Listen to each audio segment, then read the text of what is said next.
Good morning. Good morning, everybody. Everybody's you're doing what you're supposed to be doing. You're networking, so that's cool. Good job, everybody. Good job. But good morning and welcome, Chamber members and guests. My name is Dave Kaiser. I am your chair, as well as the Senior Vice President of Retail Services for Central One Federal Credit Union. And I want to thank you for joining us today for this fantastic discussion with our legislators. Let me move on to my part of the speech. Sorry, guys.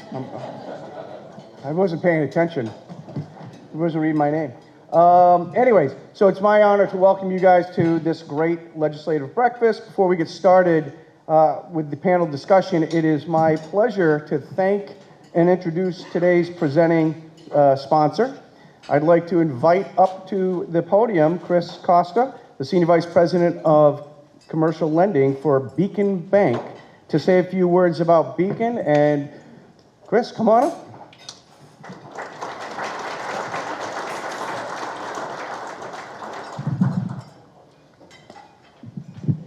Thank you, David. Good morning, everybody. Thanks for everybody for joining us this morning. It's truly a pleasure to be here, and I want to thank Karen Chapman and her entire Quarter 9 team for pulling this event off again this year. They make it look so easy, but I know it's anything but. So, I also like to thank our state representatives and senators for always being here this morning. I always enjoy hearing about the issues shaping our state and getting a wide range of perspectives our legislators bring. Another reason why I look forward to this event is because it reminds me that baseball season has started and the warmer days of spring and summer are upon us. We all need this after the winter season we've had. I'm proud to represent Beacon Bank, an institution deeply rooted in New England and built on nearly 200 years of proven financial strength, expert guidance, and a highly personalized service. Beacon Bank is the product of bringing together four storied institutions, each with its own legacy of local commitment. Berkshire Bank, Brookline Bank, Bank Rhode Island, and Putnam County Savings Bank. Our merger was official in September, and we changed the name February 9th. So I also would like to recognize a few of my colleagues that are here today, Narita, Beth, and Saliqua. Each of these banks has long helped individuals, families, and businesses make confident financial decisions. By uniting them under one name, we've created something stronger, a regional bank with enhanced capabilities and unwavering local focus. At Beacon Bank, our strength is not just a balance sheet, but it's in the trust we earn every day by putting people and our clients' success at the center of every decision we make. While our name may be new, what matters most has not changed. The same teams our clients know and trust are still here, still local, and still committed to the communities they proudly serve. What does becoming Beacon Bank mean for those communities? It means a larger network of branches, greater lending power, a wider range of products and services, best-in-class technology, and perhaps most important, elevated impact across the communities we collectively support. By bringing the full strength and resources of our organization, we can better meet the needs of small businesses looking to grow, families planning for the future, first-time home buyers navigating a complex market, and local organizations working to expand the community footprint. What remains the same? Our unique approach, local approach. We're not just in our communities, we're an active part of them. Unlike many of our peers who rely on distant decision makers, Beacon Bank continues to make decisions close to home, ensuring solutions are tailored to the unique needs of each client and each neighborhood. Everything we do is guided by steadfast commitment to integrity, dependability, and doing what's right. We believe a strong local bank is a central part of a strong local economy, and Beacon Bank is committed to being a reliable partner in that work. We're looking forward to working alongside you. And thank you very much. And Jason is going to be a moderator today, and in the baseball theme, I guess he's pinch hitting for, Mark Donaghue, right, Jason? And, big shoes to fill. Thank you very much.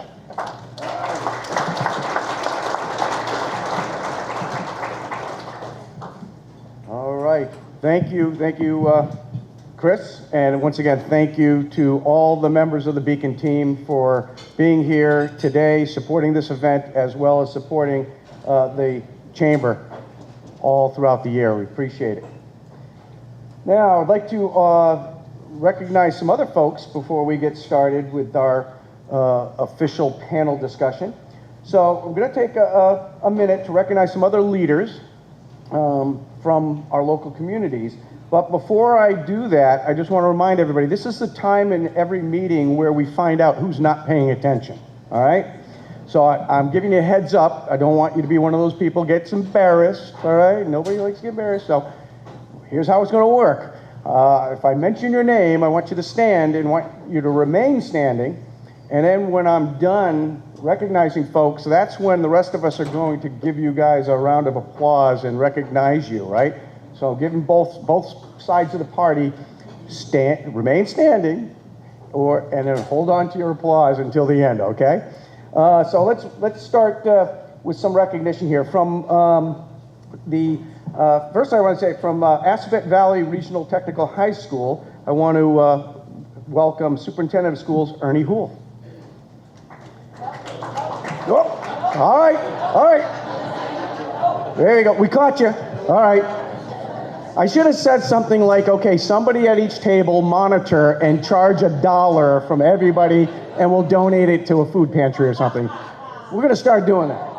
All right. From the town of Westboro, Fred Leonardo, Community Development Director, Lara Crawford, Economic Development Coordinator, and members of the Westboro Economic Development Committee, Sandy Coker of Human Power Solutions, Dan Marr of Elanco Service Corporation, and our own president, Karen Chapman. From the town of Southborough, Vanessa Hale, the assistant town manager. And I'd also like to ask all the board members of the chamber to please stand as well.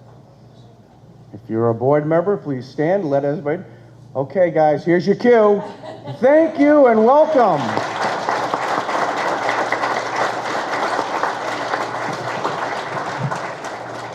All right, it's also my pleasure to recognize and welcome our new members of the chamber and those who are joining us for the very first time as guests.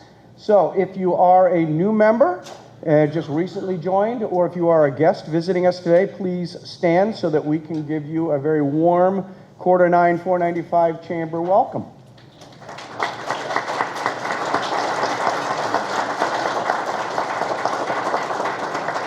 Fantastic. Great. Thank you for being here. And finally, I want to recognize some other additional supporters of today's program. First of all, I want to start with our photographer, Shaheen Prentice of Prentice Visual Media. Over here. And these are appropriate for us to go ahead and applaud for each one of them because they do a great job. Our staff here at the DoubleTree, phenomenal staff of DoubleTree for this great breakfast that they're putting on. Thank you, ladies and gentlemen. And then also want to recognize our exhibitors today, Gallo Moving and Storage and Connectivity Point and Westboro TV for taping our event today. So thank you. All right, now it's time for us to get started with today's panel discussion. So at this point, I would like to invite our distinguished legislators to come on up to the stage and take their seats. We have our name placards out here, so you know where you're supposed to sit.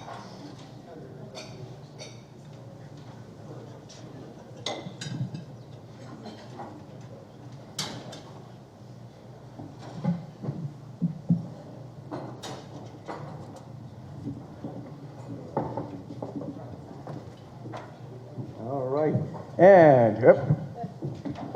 Where is it? Right there. All right. And as our distinguished legislators get settled in, it is now my honor to introduce Our esteemed moderator for today's discussion, Jason Palich, serves as the Executive Director of the 495 MetroWest Partnership, a public-private collaboration among businesses, municipalities, and other stakeholders focused on cultivating sustainable economic growth throughout our 495 MetroWest region. Jason has led the partnership since 2020, and he has previously held senior roles with Veterans, Inc., as well as in the office of State Senator Michael Moore. Jason is a Shrewsbury resident and has also served 3 terms as a member of the Shrewsbury School Committee, and he holds a BA in Political Science from Northeastern University. So Chamber members and guests, please join me in welcoming to the stage your moderator for today, Jason Palich. Jason.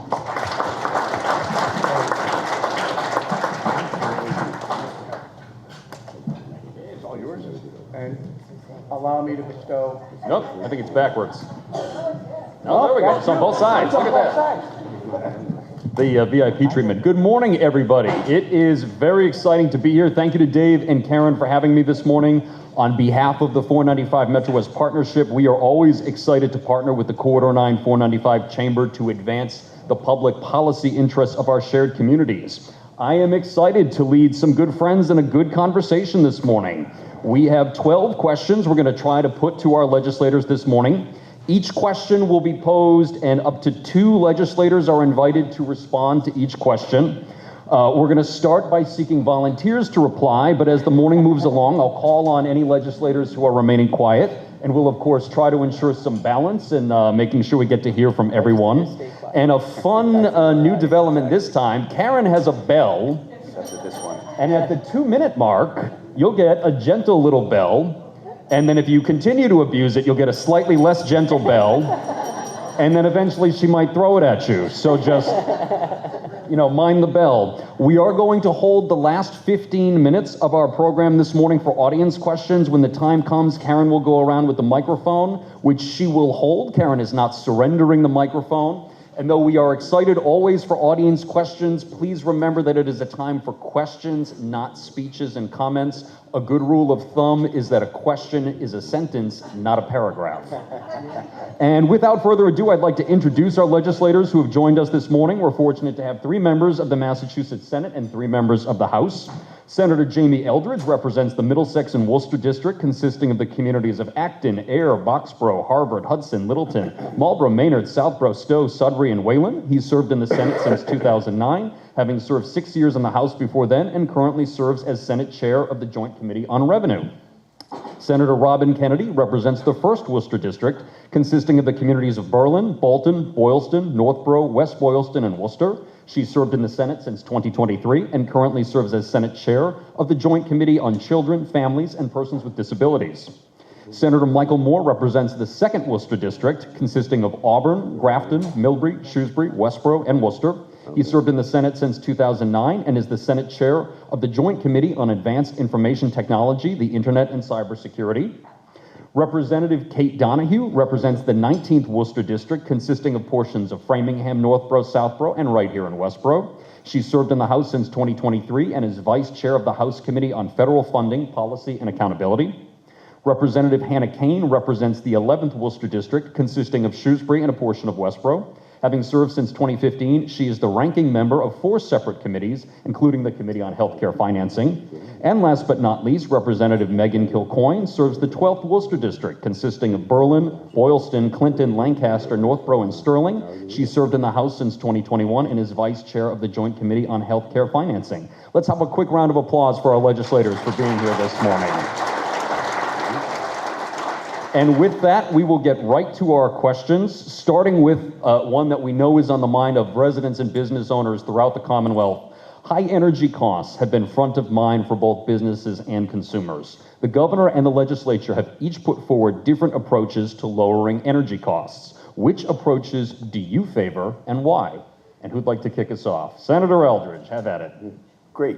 Well, good morning, everyone, and thank you so much to Karen and her whole team for organizing this legislative breakfast for the Corridor 9 Chamber, and great to see Jason here as the the moderator. So thanks so much for inviting us. And I represent, as Jason noted, Southborough, Marlborough. I used to represent Westborough and Northborough, so see a lot of folks here that I don't see as often. But as far as the energy costs, I think we all know that the Northeast, including Massachusetts, has always had high energy costs, so it's certainly a very complex challenge. I do think both from a focus on addressing climate change, but also long-term reducing energy costs, we need to continue our focus on clean energy. So the Vineyard 1 offshore wind turbines, the construction just finished. That will power about 500,000 homes. We now have hydroelectric coming from Canada. You're continuing to see solar.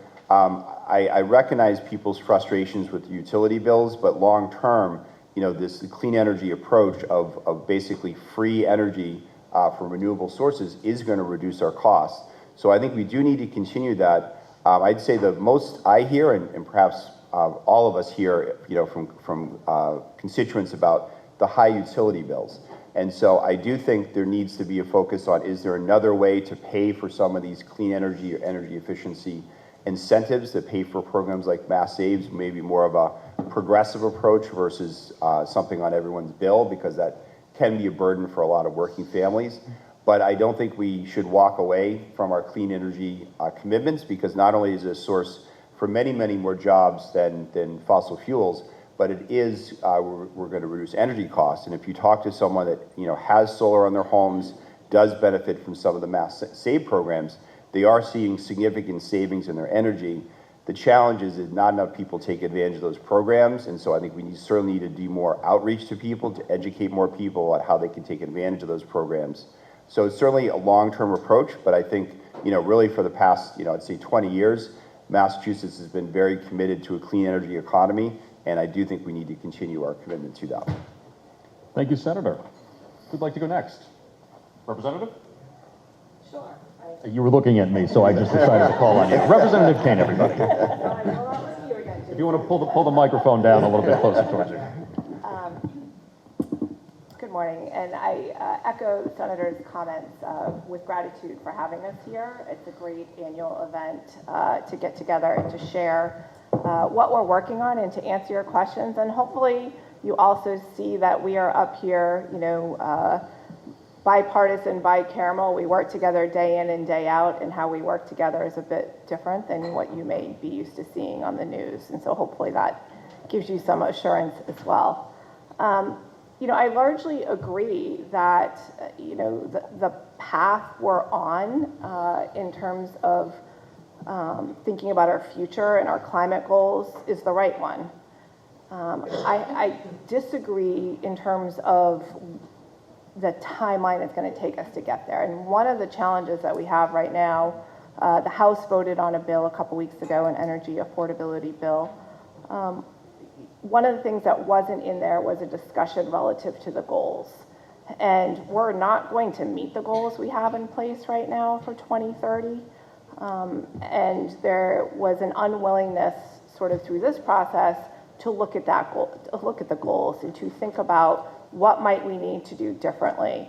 And so I think as we move forward and continue to focus on energy affordability, that is going to have to be a conversation we as a legislature have in the near future.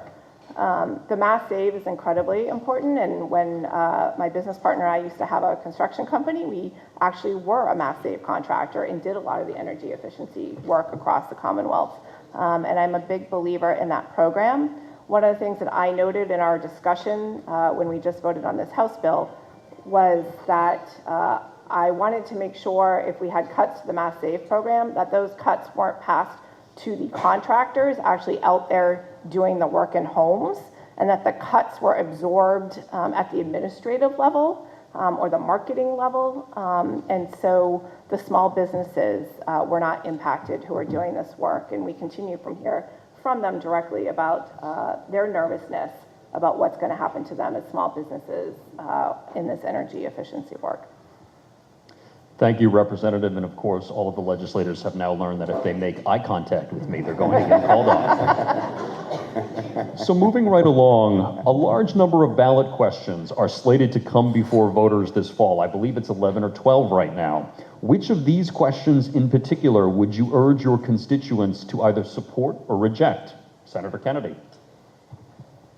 Thank you. And before my 2 minutes starts, I also want to echo the gratitude to Karen and to everyone for being here. This is one of the more exciting breakfasts I think we have during this time period where we get to talk about a wide range of topics, and that's incredibly important. So thank you all for being here early in the morning to join us in that conversation. Before speaking about maybe one or two specific questions, one of the things I would note with the potential of having 11 questions on the ballot, stress the urgency in conversation. The devil is in the details. So many of the questions, the way they're written, to understand kind of what the totality, what the full impact, what the consequences might look like in terms of if some of these do come to fruition, if they do pass. And I think the writers of the support and dissent for each ballot question, certainly there's editorializing that happens in that. And so to really understand kind of the nuance, because with 11 questions, I think some of the concern is people aren't going to be reading through and having the opportunity to really kind of absorb everything. And there are really, major consequences to several of the ballot questions. I think one of the ones that we talk about often that probably for many of us is incredibly concerning is the ballot question to roll back the income tax. I think that's something, I know driven in many ways from the business community or from certain segments. Don't want to loop everyone in together, but certain segments of the business community around making sure that Massachusetts is competitive. On average, individuals will see about $1,600 back at most on an annual basis if this question rolls back. It will gut about $5 billion from the Massachusetts budget if it goes forward. $5 billion, all that we're talking about, not even to mention the threats we're seeing from the federal government in terms of cuts, in terms of rollbacks, what that will do to a $44 billion in state revenue that we have on an annual basis, what that will do to that budget, again, another $20 billion that we receive in federal funding. So much of the progress we've made, so much of the line that right now we're trying to hold against some of the cuts that are coming down is we're really going to have our hands tied when we go into the budget in subsequent years. I know it would be implemented progressively. So just want to acknowledge that one is probably the most concerning. Thank you, Senator. And Representative Donaghue. Thank you. And I do want to say thank you to the Chamber for putting this on. And I sit here and I'm always impressed at how many people want to come here and listen to us. And as I've mentioned in the past, I come from a small business background that was eventually acquired by a larger business. And so I have the appreciation of what you people, the smaller business owners here, deal with day in and day out, making sure you make payroll and some of the other issues. Relative to the ballot questions, I want to echo what Senator Kennedy said, that the devil is in the details. I urge all of you to think about what it would be like if everyone in the whole Commonwealth was telling you how to write your bylaws or your charter or your governance issues. And it's not necessarily the best way to make law. And having said that, I think you won't be surprised that the issues that I'm looking at are saying these are ones that I don't think should be passed. I personally believe that the gun control bill that the legislature passed was very well thought out. While there might be one or two tweaks that I would support, I don't think we should repeal it. And one of the other issues, again, relative to ballot questions, is they're often driven more by how much money is being spent rather than by what the correct result is. And I think rent control is an area where it sounds good. Who doesn't want to pay less rent? Who doesn't want to have their employees be able to live in the communities where you're doing business? But is it really sustainable? Does it really make sense? I'm still open on this, but at this point, I've heard too many horror stories and don't see a reason that I'm not sure that, I see a reason why we want rent control. I'm just not convinced that it would be successful. I recall back when I was on the other side in the audience, our legislator telling us that people were coming to hearings in disguise because they were literally illegally renting the homes. They were illegally living in the homes they owned. They were prohibited from living in the homes they owned, and they had to, I'm not sure they had to, but they did come to the hearing in disguise. Thank you. Thank you, Representative. And we're going to get a comment on this one from Senator Moore as well. Thank you. And actually, one person I want to thank who's not here is Mark Donaghue. He's had the role since I think my entire tenure in the legislature. This is the first time Jason's doing it. And I just want to thank Mark for all the years that he volunteered to do this for the Chamber and also the Chamber members. I just want to comment quickly on one thing that Senator Kennedy brought up was paying attention to details. The problem we have with referendums, one referendum question that's currently going to be on the ballot, the summary is about 2 pages long.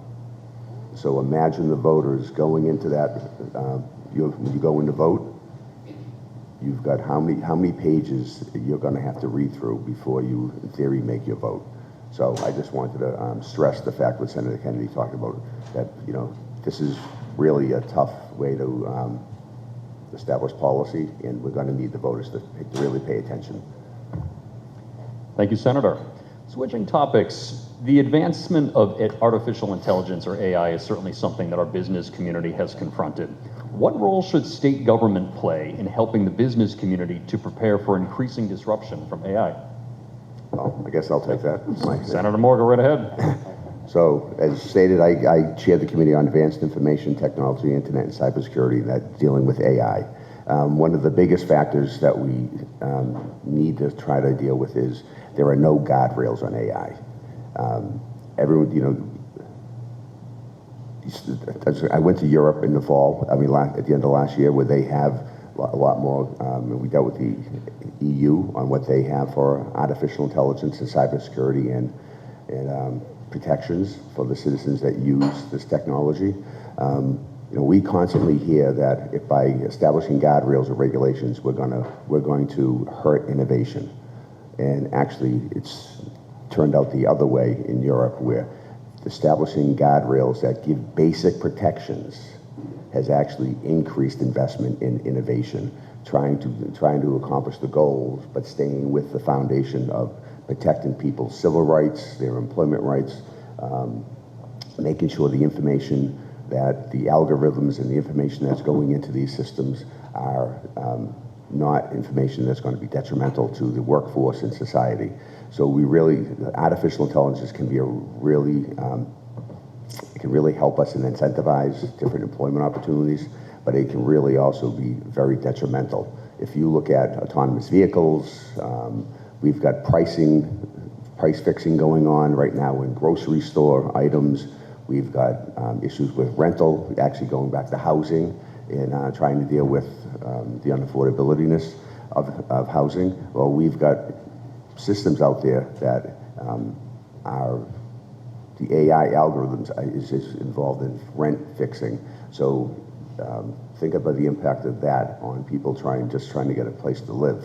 So I think the important thing is trying to establish guardrails that are going to work with the industry, not against them, but work with them. But certain protections are granted or put into those prohibitions. Thank you, Senator. Representative Kilcoyne.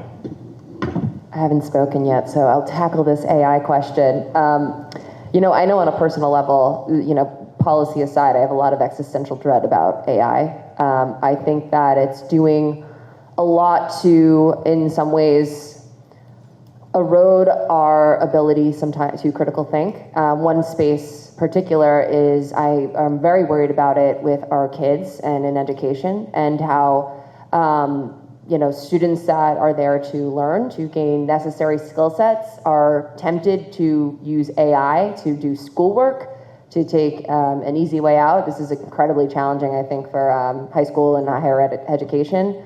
I know I procrastinated a lot as a student, and if I could type in a sentence to say, write me an essay, I would have taken advantage of it very quickly, but I would not have gained necessary communication and literacy skills needed to function in the workforce. So, one thing I would really hope to look closely at when we talk about AI is when we talk about policy, that we're making sure we're targeting it in a way that we're protecting our newest and our youngest workforce that's going in, that will be looking to be employed. If we're graduating students that have relied on AI to get through education, we're putting them out into the world that they might not have the skill set to properly interact with the world around them, to properly, communicate effectively with other humans, frankly. That said, I do want to acknowledge that there are benefits to understanding how to use AI effectively, and doing so in a way that will help the workforce and businesses. For instance, I know there's a lot of particular innovative ways AI is being used in things like healthcare and medicine, but I do want to make sure that we are protecting the most vulnerable to, I think, the dangers of AI, and remembering that, as, not to get too wide, but as a society, we have to be able to talk to each other. And if we're relying on AI and artificial intelligence to do all of our communication, to deprive people of the ability to read, to write, to talk to each other, we're doing, I think, our whole community a big disservice.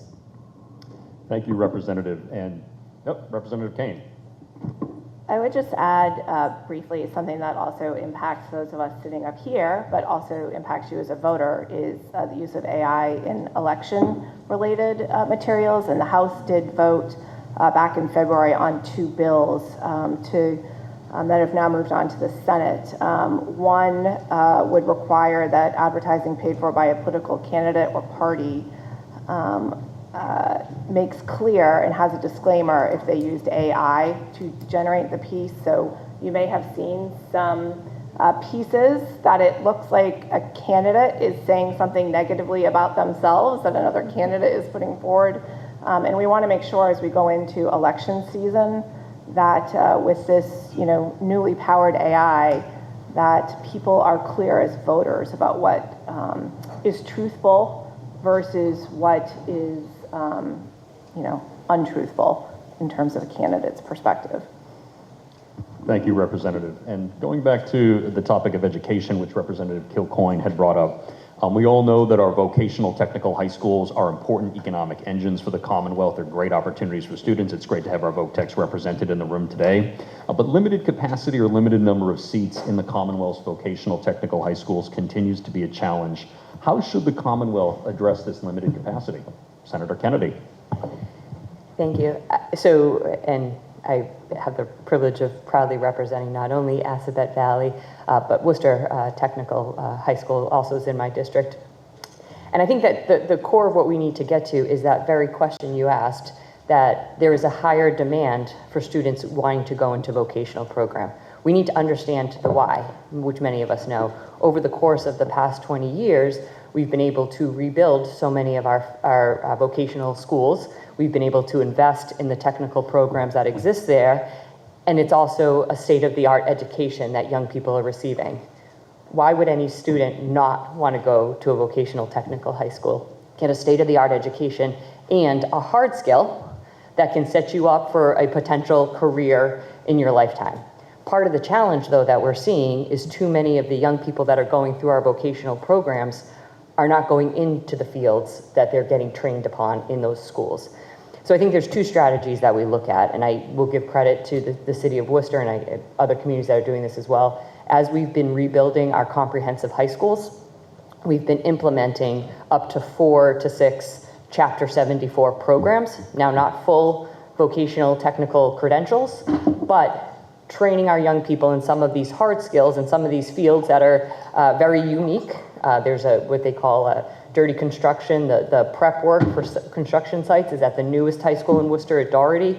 Again, that's an opportunity for young people to learn a trade while also getting their comprehensive degree.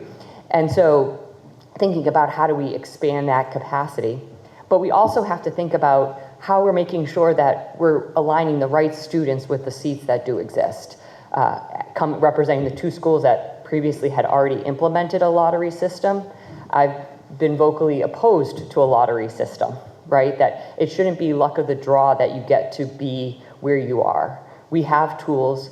Now, agreeably, I still don't know what I want to be when I grow up. I don't think we can expect an 8th grader to know exactly what they want to be when they grow up. But there are tools that exist. There are ways to help us identify what young people, and many of them have self-identified. There we go. Thank you, Senator. On vocational technical capacity. Anyone else? Representative Kane?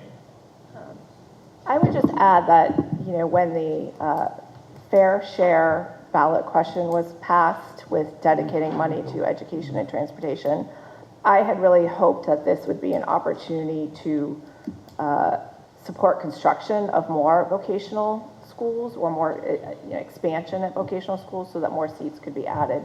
Because I really do think, having again been a former owner of a construction company, we have a strong need for people in the trades here in Massachusetts, and we need to be able to allow people to go to school and to be able to move right into the workforce from that, or apprenticeships from that. But we also see that there are a lot of students who want to go to vocational schools, as Senator Kennedy said, because they really learn best by that mix of classroom and hands-on. But many are going on then to college and further education. And so I think that we have to acknowledge that both things are needed. And so finding a way to expand access to that type of education, I think, is really important. And I hope in the future that we look at those fair share funds and dedicate more of a portion to it for the vocational education.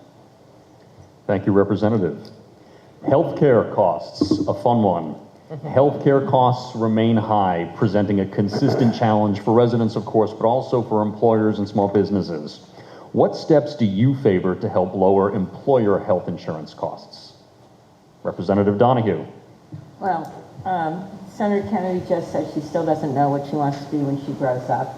My first career was in the healthcare profession. I spent 5 years working in hospitals.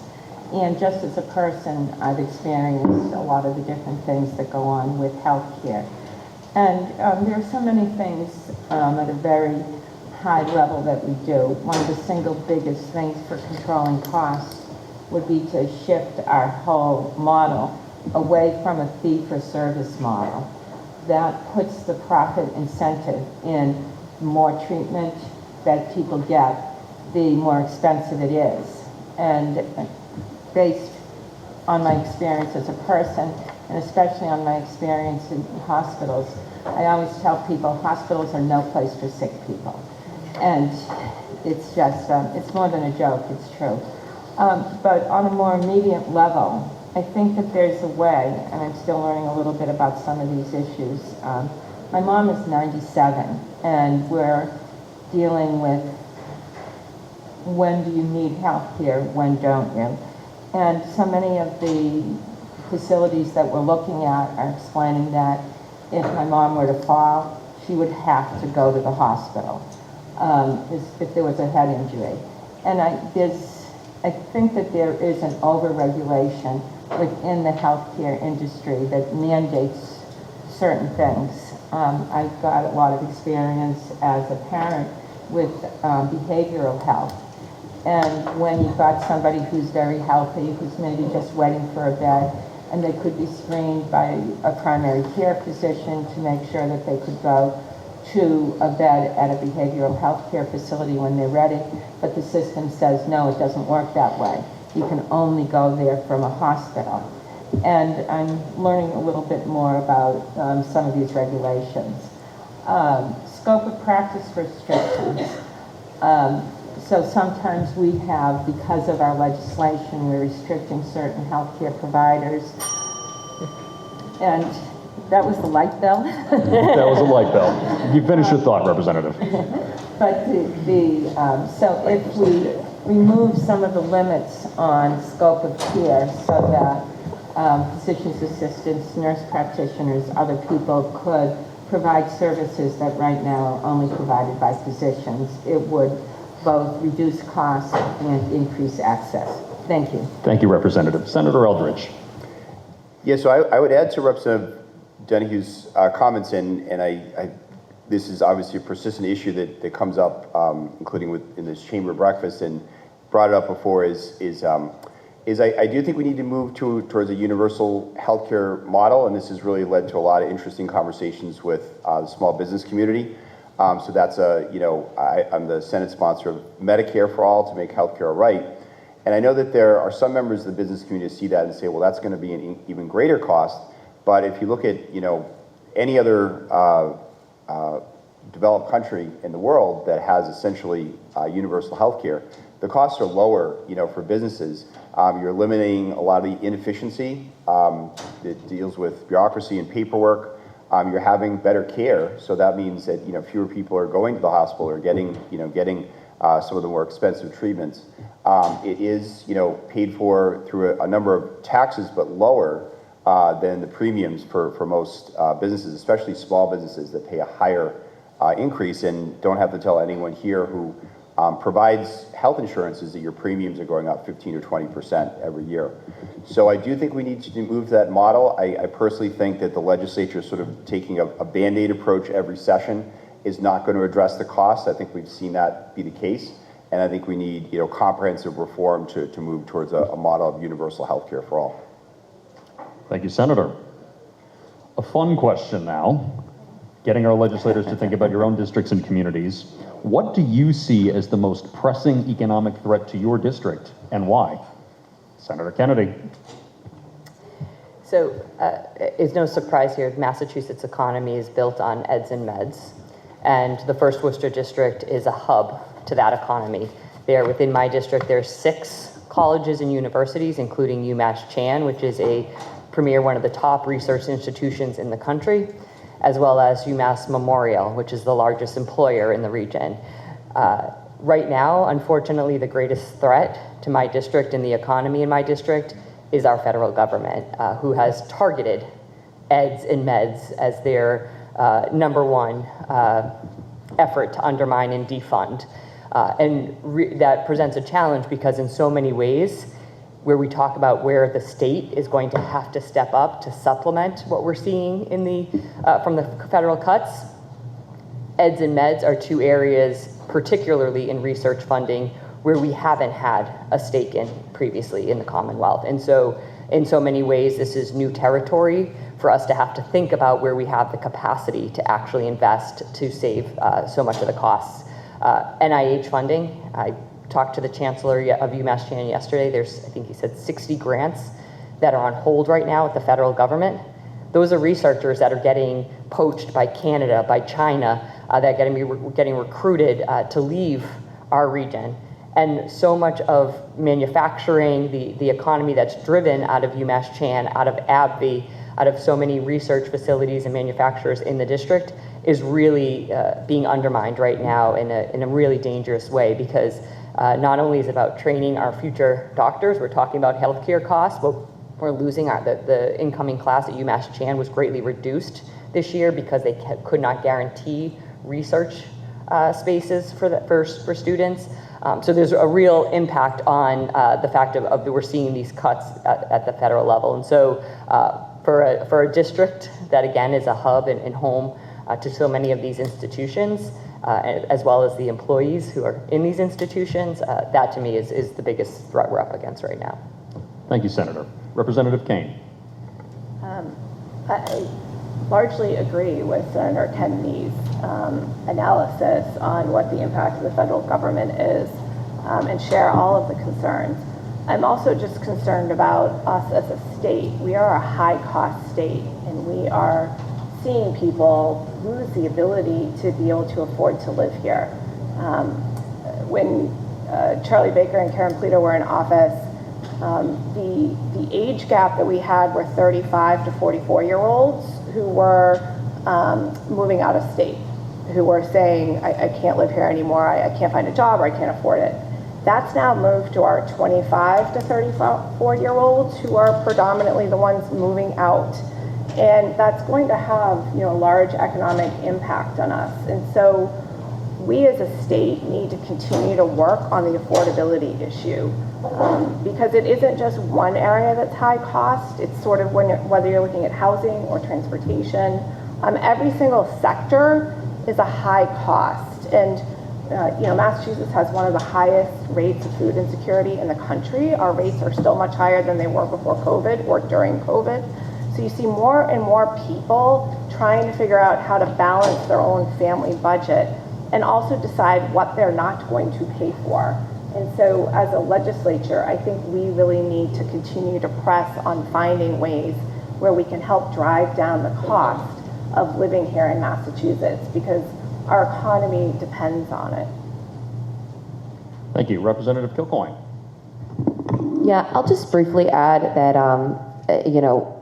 I think all of us see the impacts of what is happening in DC in our districts. My district outside of Clinton has a lot of farms that often utilize federal grants to be able to connect produce with other organizations that can reimburse them for that produce going to lower income families. It's a great program that can help our farmers sustain themselves in an incredibly volatile climate, but also ensure some of our more vulnerable families have access to local produce. And there's a lot of federal funding that got cut from those programs. And the state can't make up the difference. We don't, unlike the federal government, get to run a deficit. We have to balance our books every year. So we'll try to fill the stop gaps for a lot of these programs that are actually helping to support our economies.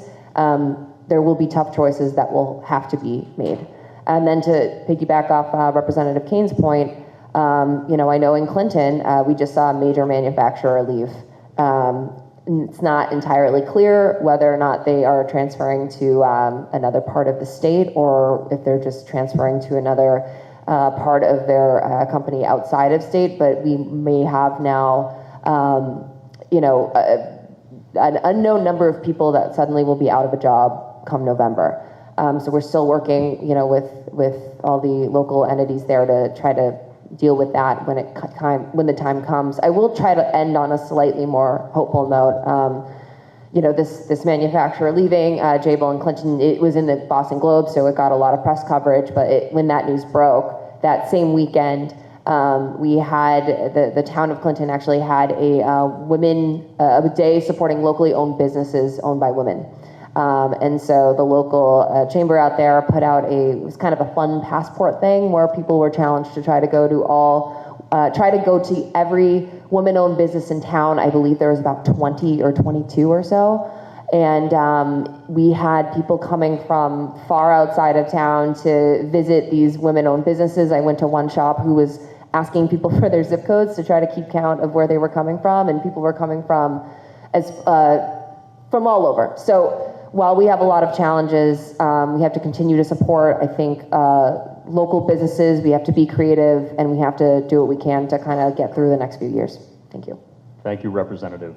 Obviously, the theme of affordability weaved through a number of these responses, and housing is certainly a big part of that.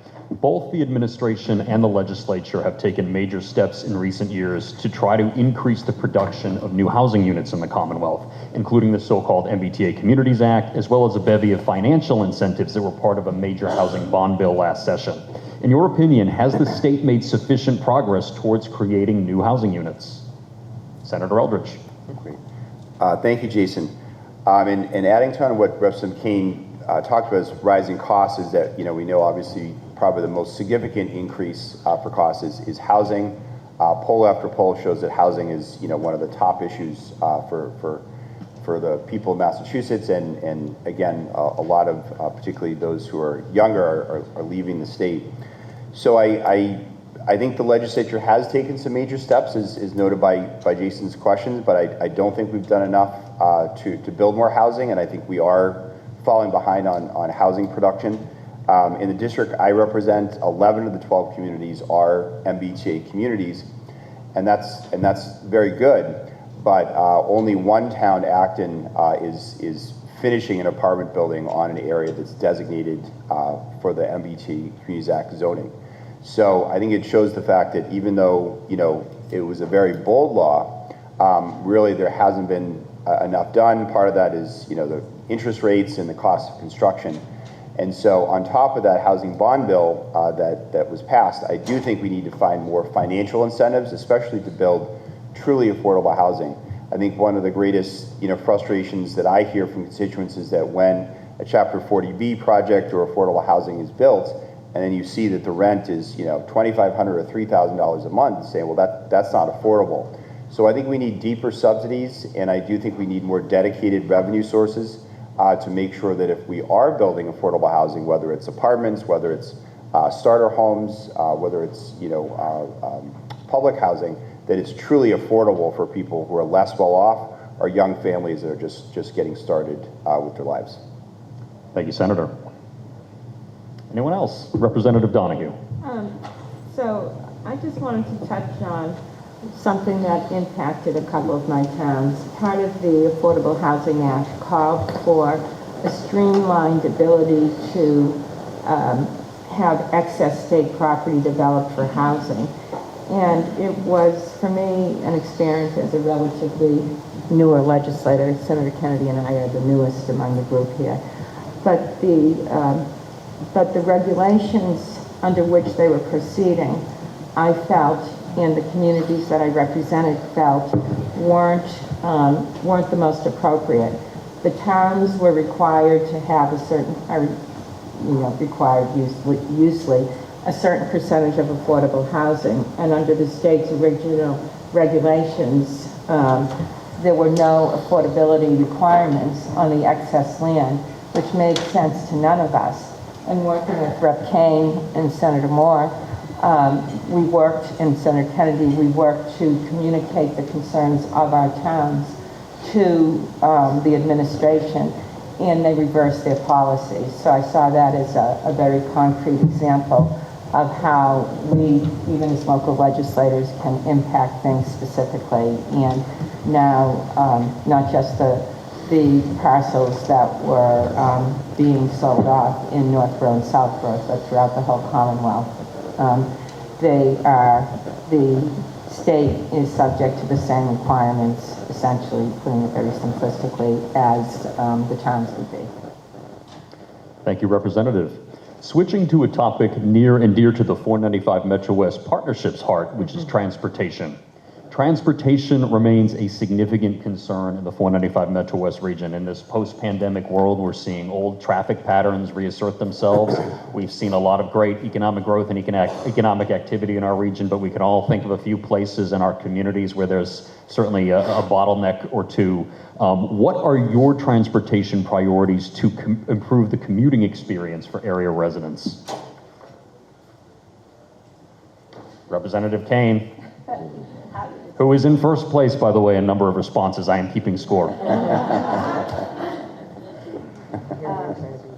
So, transportation is critical, and especially as the number of people living in our area has increased, the transportation challenges increase. It never used to take me that long to get from my house to 495, and now I need to allot a significant amount of time in the morning when I'm commuting into Boston to get from my house in Shrewsbury to the 495 intersection.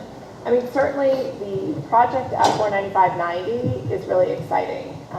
It's a terrific project. That was one of the highest traffic fatality rates in the Commonwealth. It was a complex project to put together because it has state funding, it has federal funding, it has environmental issues surrounding it, has multiple communities. And I really applaud MassDOT for the way that they advanced that project. And we as a delegation worked all together on that. And I think if you drive through it, you see they've done a great job of sort of going through construction, but you can now really visualize how much better that intersection is going to be. In Shrewsbury, when I was elected, one of the big challenges we had was on Route 20, sort of stretching from the Northborough line to Worcester.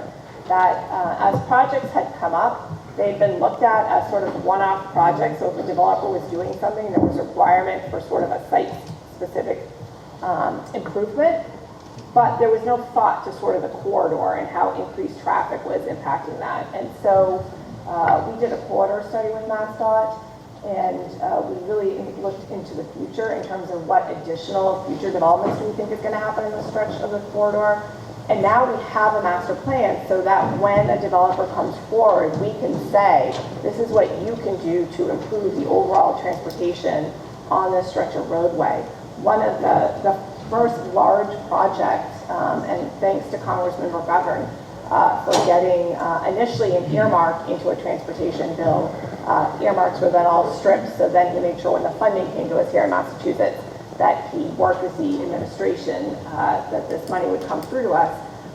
It originally started as a $15 million project. It's now $46 million. Literally nothing has changed in terms of the actual scope of the project, but the cost increases are really incredible from the time of planning through moving to advertising this June and awarding the contract this fall. And that is going to really increase the safety along that stretch of the corridor as well as the capacity on that corridor. And so that's a really exciting project for us moving forward. And I know in each of our communities there are projects. I know Rep. Donaghue and I have worked on the Otis Street intersection with Route 9 and the work that needs to be done there, trying to cobble together state as well as private investments into that to expand that intersection and to make it safer. Thank you, Representative. Representative Donaghue. I just wanted to touch on, in addition to the infrastructure for motor vehicles, I think that one of the things that we really need to look at, particularly here in this area covered by the Chamber, is the electrification of commuter rail.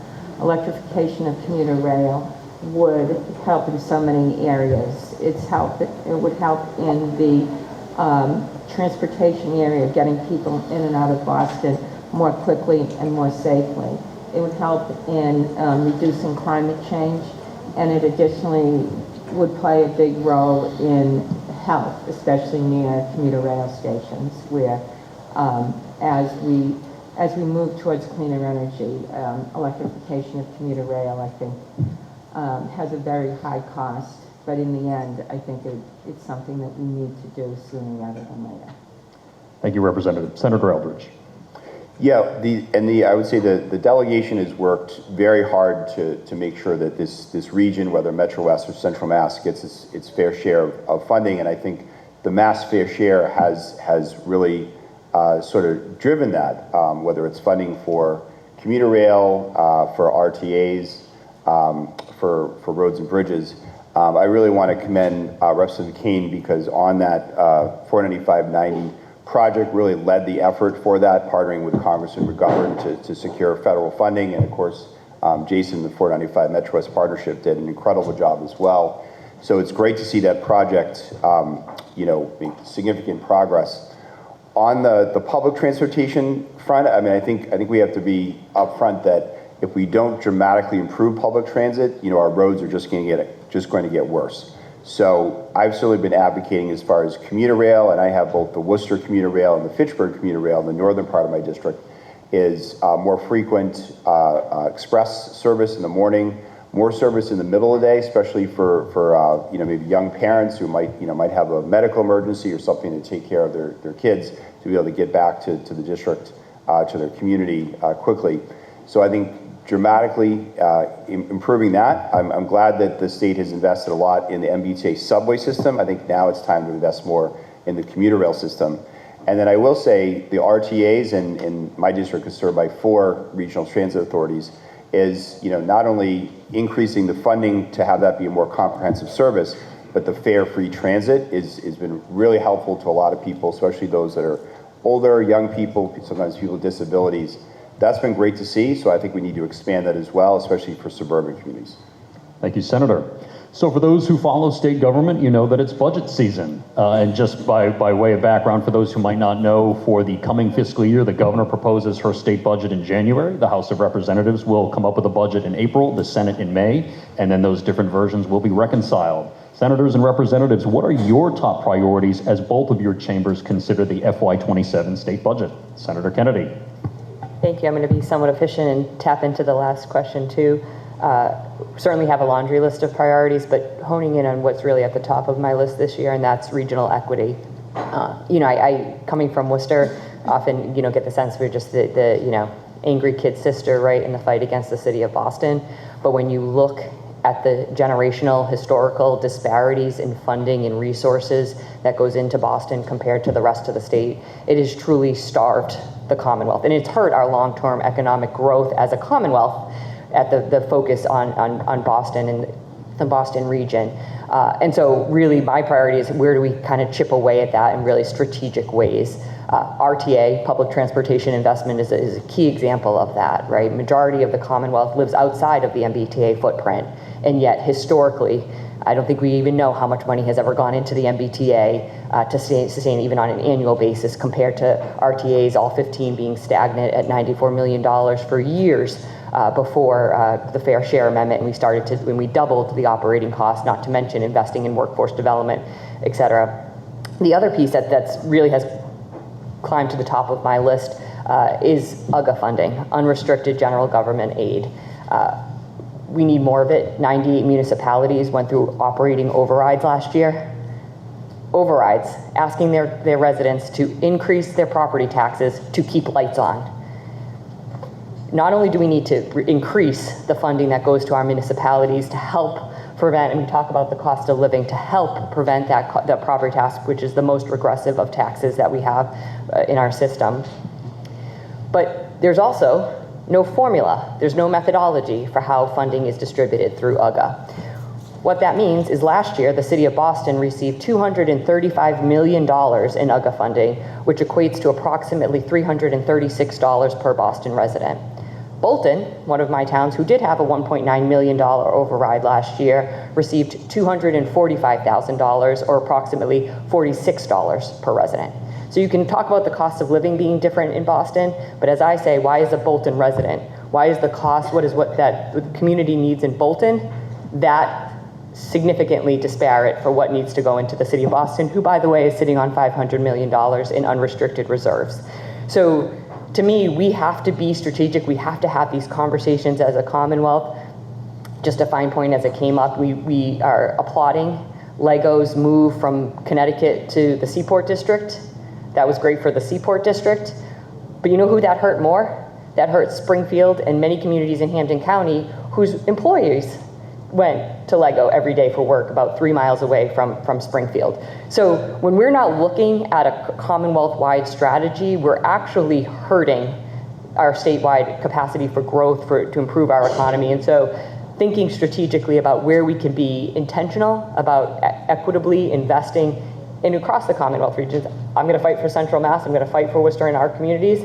But I know that when Fitchburg rises, that when Springfield rises, that when North Adams has a stronger economy, that's actually going to improve the Commonwealth as a whole. So really thinking strategically around, and again, now on this UGA as my new charge, because to me, the notion that there is no methodology or no formula to determine funding, and I would argue, let's start with the communities that had to do overrides, that are asking residents, many of whom are older residents that are on fixed incomes, to pay more in property tax, again, to keep their libraries open, to keep their schools funding.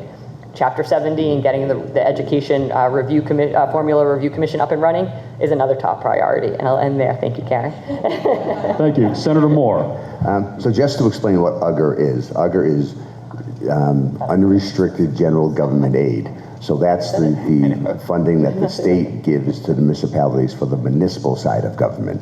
So we have the Chapter 70, which is the school side. So to go along with Senator Kennedy said, I think it's almost every legislator's top priority is Chapter 70 and the UGA, or the unrestricted general government aid.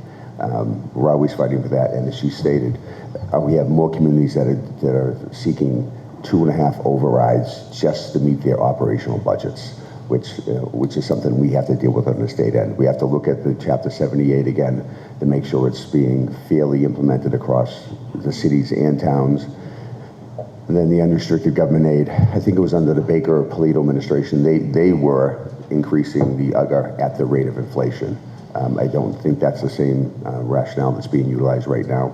So prioritizing that, because that does have the greatest relief on the people of our cities and towns and their tax rate.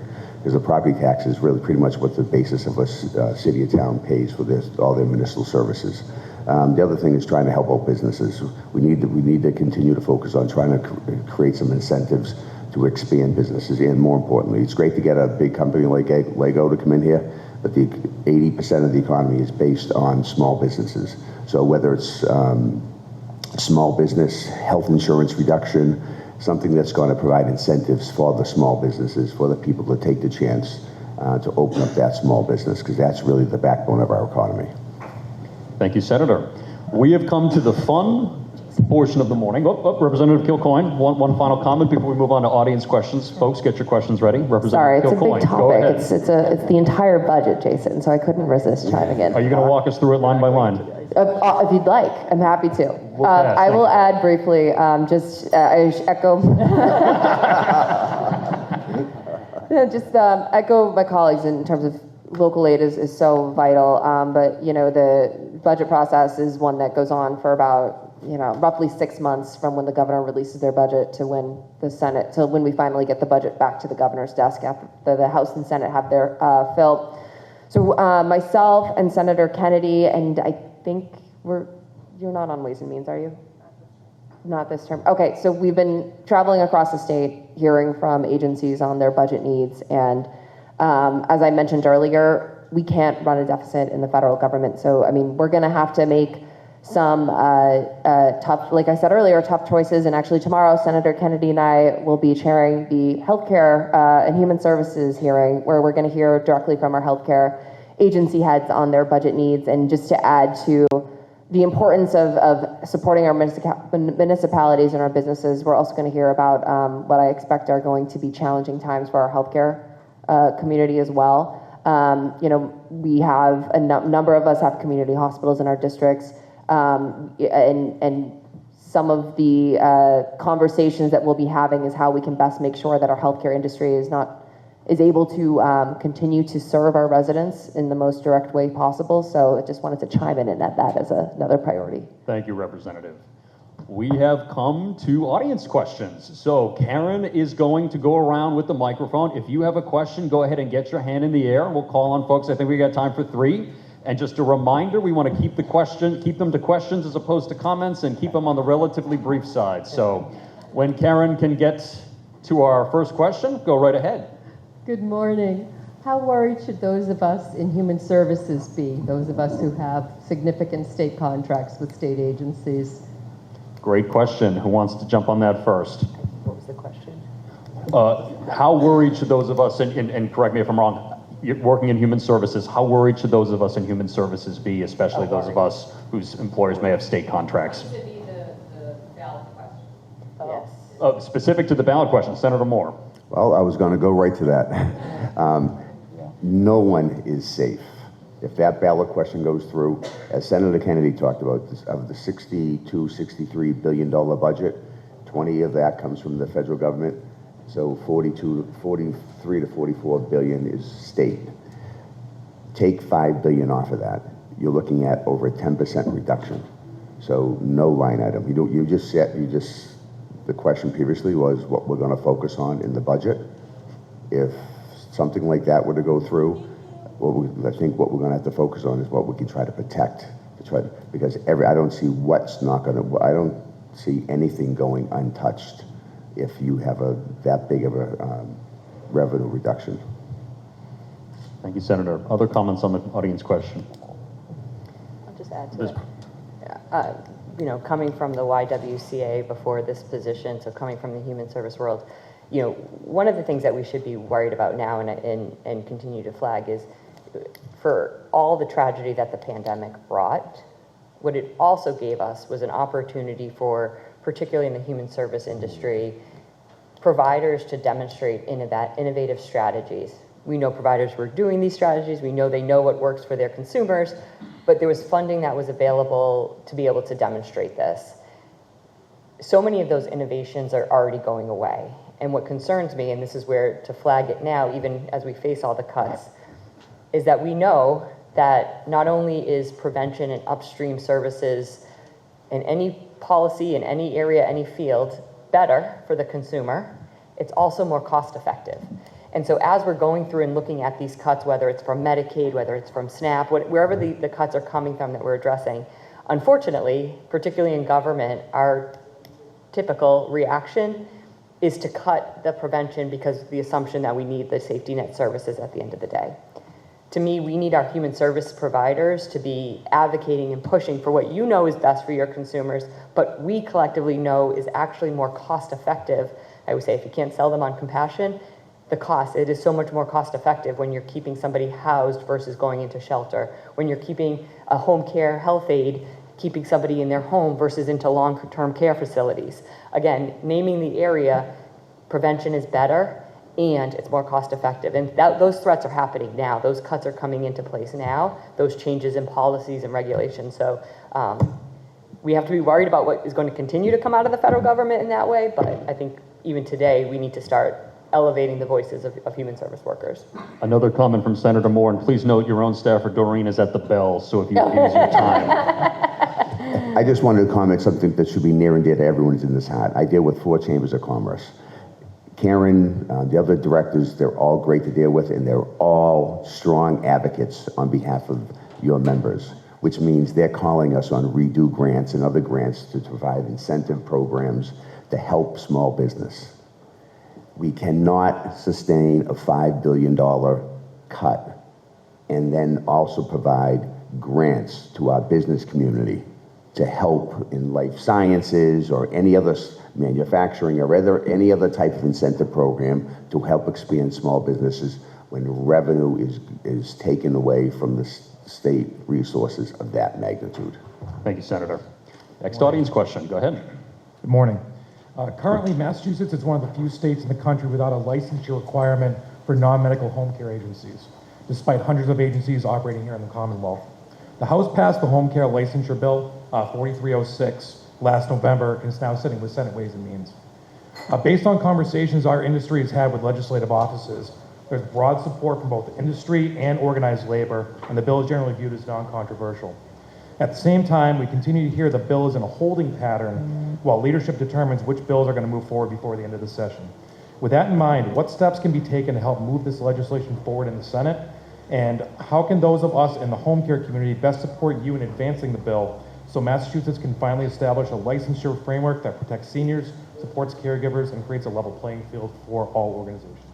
Thank you for the question. Licensure for home health care. Senator Eldridge.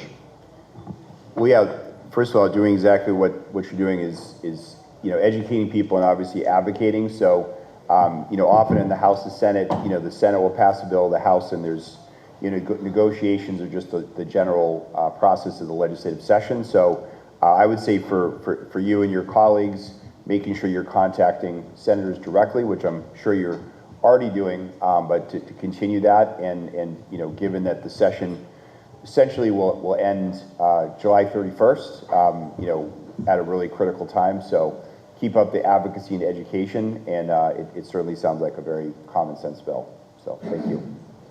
Other comments? Representative Donaghue. Just briefly, I studied that bill. I talked with a number of vendors, as I mentioned earlier. My mom's 97, so it's very personal to me right now, looking at that issue. And this is one of the few bills that I've worked on closely that had such support from the industry wanting to be regulated. And so I think that speaks well for the importance of the bill. Thank you, Representative. And Karen, I think we have time for one more audience question. Here we go. Hi, good morning. Well, thank you, the Chamber, for a great event, and thank you, Senator and Representative, for taking time today. So my question, I'm a commercial lender. I work mainly with manufacturing and construction companies, and all of my clients have the same comments. They're trying to hire. So I'd like to go back actually to vocational school and education, because they have all a hard time finding the proper qualification or qualified candidates. So is there anything that you think is coming, especially with AI, 3D printing, modular constructions, and so forth, to actually come up with a task force that will be qualified and that we can hire? Thank you. Workforce development. Senator Moore. I'll go for it. So one thing that so I used to chair the Committee on Higher Education in the Senate, and we always talked about post-secondary education. But I think part of the problem we have is that when we say that, everyone immediately thinks of their son or daughter going to a college or university. Post-secondary education really needs to involve a partnership between the business community and government. Developing certificate programs where you have a community college or the employer on the training program so that the worker can come out of a 6-month program or a year program and have a certification instead of having to go to school for 2 years or 4 years to get skills, which in all honesty, dealing with a lot of the high-tech companies that I deal with, they're saying students are graduating, but they still have to bring them into a program anyways and train them in the specific coding and the type of applications the company uses. So I think we really need to transition to more of a certificate licensure type program where the student is coming right out of school, going into those programs, not incurring extreme student loan debt, and then getting right into the workforce. But this is where it's going to take a partnership. We need the private sector to work with the state to develop these internal programs. And for our final legislative comment of the morning, Representative Kilcoyne. Thank you, Jason. I just want to echo a bit what the senator said, that we are trying as a legislature to make sure that we are doing what we can to expand access to vocational programs in schools. Clearly, we're at a point right now where the supply does not meet the demand. That said, I would say if your manufacturers are trying to look for qualified workers, sometimes it helps to go to the source and build those public-private partnerships or even, public-public partnerships. Just a shout out to Ernie over there from Assabad, that while this is not a private sector situation, in one of the towns Senator Kennedy and I represent in Berlin, the students are actually helping to build out a extension of the fire public safety building. And these students are able to both enhance their education by getting on the ground work, and the town is also being served by they're literally doing the job that they need them to do. Now, they're not technically workers, but it's a way that you can find these unique partnerships that can either help with training or even give students an idea of what a career path is.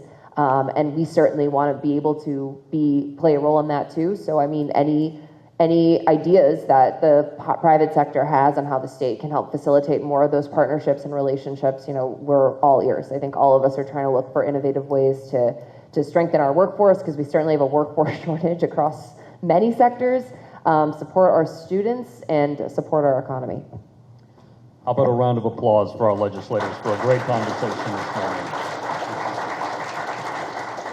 And to close out, I want to note that the Quarter 9 Chamber has provided for all of you at your seats contact information for our senators and representatives. These folks work very hard on your behalf. They hear from advocates across the state all the time, but I know that nothing gets their attention more than hearing from a constituent. So if you live in their district, if you're a business owner in their district, certainly please do reach out to them directly to have a conversation and express your views. So one more round of applause for our legislators.